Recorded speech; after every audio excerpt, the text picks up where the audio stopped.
ថ្ងៃនេះលោកគ្រូចង់ចែកម្លែកនៅមុនគាថាការពីអាវុធ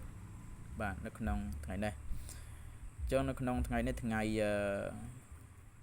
5កើតខ្នាតខែកដឹកឆ្នាំម្សាញ់សប្តាហ៍ស័កពុទ្ធសករាជ2569ត្រូវថ្ងៃទី25ខែតុលាគ្រិស្តសករាជ2025នៅក្នុងថ្ងៃនេះគឺចែករំលែកនៅមុនគាថាការពីអាវុធបាទ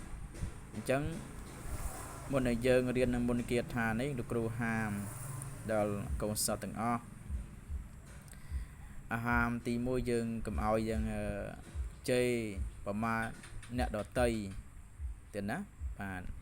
ហើយទី2គឺយើងតមនៅសាច់ឆ្កែសាច់ឆ្មាហើយនឹងតមនៅផ្លែឃ្លោកនិងផ្លែស្ពឺកាលណាដែលកូនសិស្សហូបផ្លែស្ពឺផ្លែឃ្លោកឬក៏ជេរម្ដាយគេនឹងគេហៅថាបល័យមុនគាថាដែលយើងសិក្សារៀនសូត្រទៅវាសាបអស់ហើយទៀតអត់ប្រកែអត់ជួយយើងទេពីព្រោះថាមុនគាថានេះជួយតែបុគ្គលណាដែលគេហៅថាកាន់គេហៅថាសច្ចៈខន្តីនឹងអត់ធ្មត់អត់ធន់ទៀងត្រង់មិនលួចមិនចោកមិនប្លន់អ្នកដតីទេណាមិនសាប់នៅប្រពន្ធកូនគេអ្នកដតីនេះហ្នឹងគ្រាន់តែលោកគ្រូហាមប៉ុណ្ណឹងទេណាសាច់ឆ្កែសាច់ឆ្មាឬក៏ផ្លែឃ្លោកផ្លែស្ពឺទេណាបាទផ្លែឃ្លោកផ្លែស្ពឺទេណាបាទអញ្ចឹងកូនសិស្សចាប់ដើមសិក្សារៀនសូត្រនៅមុនគាថានេះហើយយើងសូត្រនមោ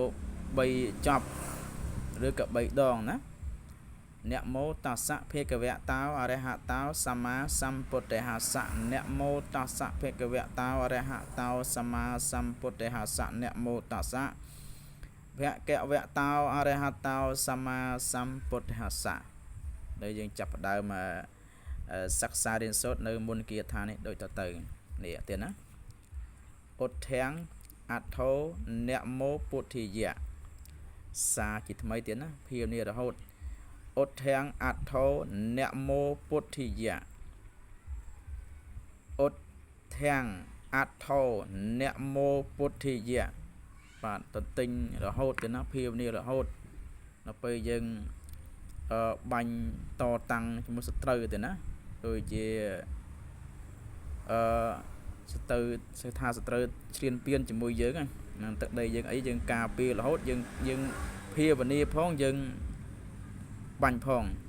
ណាអាហ្នឹងគាត់លោកគ្រូចែកម្លែកមានតែប៉ុណ្្នឹងជូនកូនសិស្សទាំងអស់ទៀតណាបាទចឹងសូមអរគុណសូមអរគុណទៀតបាទ